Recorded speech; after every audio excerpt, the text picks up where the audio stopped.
Comme chaque année, ils étaient tous rassemblés pour commémorer les proches disparus en mer.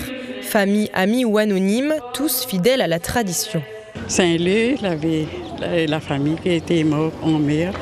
Quand on entend des personnes qui disparues, troupées de corps, à cause des requins, tout ça là, ça fait grossir le cœur de voir aujourd'hui, c'est la fête. Mais ça fait plaisir de venir. J'ai perdu mon mari il y a 12 ans. Hier, il y avait 12 ans. Pêcheur, c'était son loisir. Il aimait aller à la pêche depuis l'âge de 14 ans. Il y avait un vent de crin qui est arrivé. Il y avait 4 bateaux devant et lui derrière.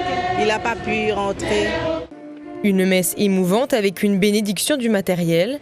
Les outils de ceux qui assurent la sécurité des usagers de la mer. La bouée, le fer à cheval, les gilets de sauvetage.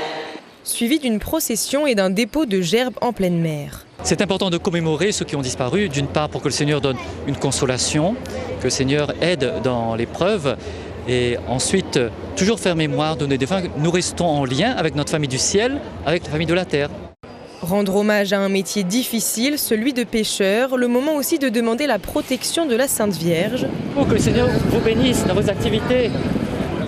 Venus des 4 coins de l'île, cette journée est l'occasion pour les professionnels de la mer de se réunir. Chez nous, c'est un sacerdoce de partir en mer pour aller sauver des vies. Et on est vraiment en étroite relation avec tout ce qui est pêcheurs et tout ce qui est aussi les sorties en mer, plaisanciers. Donc pour nous, c'est très très important. On y vient chaque année. C'est une tradition donc, chez les marins et c'est pas de la superstition. Disons que la plupart du temps, on part en mer, on est serein lorsqu'on a été béni. Parmi ceux qui ont pris la mer ce matin, beaucoup ont connu des drames.